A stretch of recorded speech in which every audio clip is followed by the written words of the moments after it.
বলতে চাই না।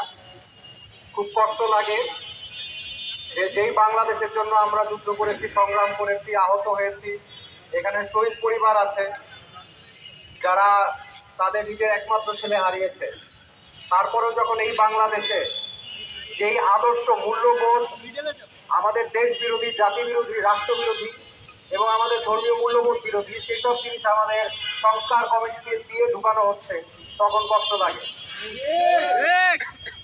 আমাদের কষ্ট লাগে যখন আমাদের রক্তের উপর রক্ত দিয়ে যেই দেশটা আমরা পেয়েছি, সেই দেশে তারা এই ধরনের বিকৃত জিনিসপত্র প্রকাশ্যে সংস্কার কমিটির মাধ্যমে ঢুকাতে চাচ্ছে। আমরা জনগণ তাদেরকে জানাতে পারছি না। এখন একটা তো লিমিট আছে, একটা লিমিট থাকা উচিত। সেই লিমিটটা ক্রস হয়ে গেছে যখন জঙ্গিবাদী, লিবারাল সেকুলার জঙ্গিবাদী বাংলাদেশে উত্থান হচ্ছে, যারা প্রকাশ্যে কিভাবে হত্যা করবে আমাদেরকে সেটার পরিকল্পনা করছে, কিন্তু এখন পর্যন্ত তাদেরকে অ্যারেস্ট করা হচ্ছে না। আইন কি শুধু বামপন্থীদের জন্য? আমরা কি সেকেন্ড ক্লাস নাগরিক?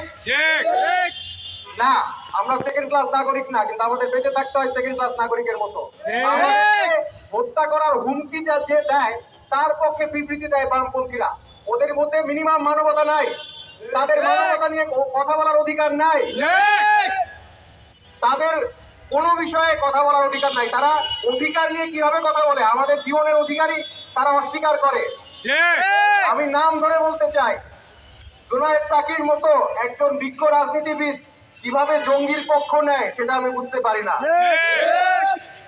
আপনারা কি জুনায়েদ তাকিকে ভোট দিবেন? যে বামপন্থী লিবারাল জঙ্গিদেরকে, যারা মানুষ হত্যা করে, হত্যা করার পরিকল্পনা করে, তাদেরকে যে সমর্থন করে, তাদেরকে কি আমরা ভোট দিতে পারি? আপনাদের কি মেয়ে আছে না? এই যারা জুনায়েদ তাকিরা ট্রান্স অধিকারের কথা বলছে, তারা তো আপনাদের মেয়ের অধিকার কেড়ে নিতে চাচ্ছে, আপনাদের মাদের অধিকার কেড়ে নিতে চাচ্ছে।